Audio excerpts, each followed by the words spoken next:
सदारती election के लिए आसिफ जरदारी के कागजात मंजूर। साबिक सदर और पीपल्स पार्टी के शरीक चेयरमैन आसिफ जरदारी के सदारती उम्मीदवार के लिए कागजात नामजदगी इस्लामाबाद हाई कोर्ट में जमा कराए गए थे, जिन्हें जांच पड़ताल के बाद मंजूर कर लिया गया। चीफ इलेक्शन कमिश्नर सदारती इंतखाबात के रिटर्निंग अफसर हैं। इन्होंने स्क्रूटनी के बाद साबिक सदर के कागजात मंजूर किए। पीपी रहनुमा फारूक एच नाइक ने बताया कि आसिफ जरदारी के कागजात नामजदगी पर कोई एतराज नहीं किया गया और इनके बतौर सदारती उम्मीदवार कागजात नामजदगी मंजूर कर लिए गए हैं। वाज़ेह रहे कि सुन्नी इत्तेहाद कौंसिल की जानिब से महमूद अचकजई को सदारती उम्मीदवार नामजद किया गया था।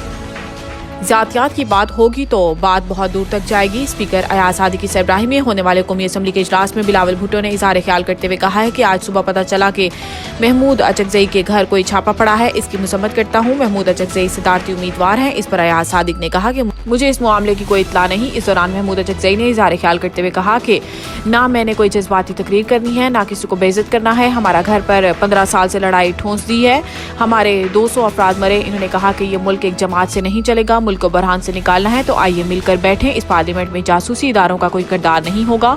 इस दौरान सुन्नी इत्तेहाद कौंसिल के उमर अयूब का कहना था कि मैं वजारत उज़्मा का उम्मीदवार था। कल मेरी तकरीर बार बार रोकी गई। शहबाज शरीफ की तकरीर नहीं रोकी गई। क्या वो आसमान से उतरे थे कि इनकी तकरीर नहीं काटी गई? इस पर मैं तहरीक इस्तेहकाक पेश करता हूँ।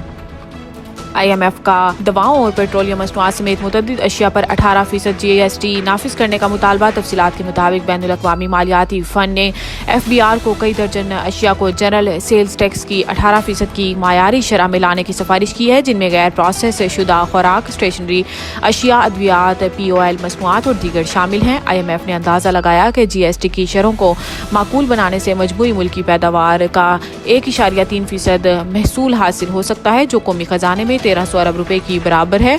ताहम IMF ने अपना अंदाजा नहीं लगाया कि अगर बिलवास्ता टैक्स में इजाफे के जरिए GST का इतना सख्त इकदाम नाफिज किया गया तो आने वाले महीनों और सालों में इससे महंगाई से मुतासरा आवाम को कितना नुकसान पहुंचेगा।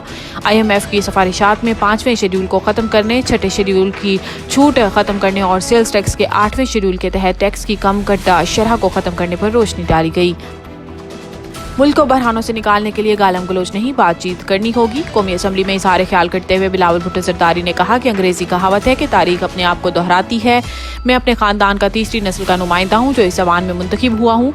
इस बिल्डिंग में दाखिल हूँ तो फाउंडेशन स्टोन पर शहीद जुल्फ़कार अली भुट्टो का नाम कुनिंदा देखा जा सकता है। ये मदर ऑफ इंस्टीट्यूशन है। इस जमहूरी इदारे को ताकतवर बनाकर हम अपने आप को और पाकिस्तान की आवाम को मजबूत बनाएंगे।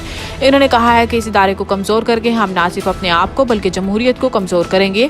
वो हमारे बुजुर्ग जो 6 दफ़ा इस ईमान में आ चुके हैं वो अच्छी रिवायतें पैदा करें।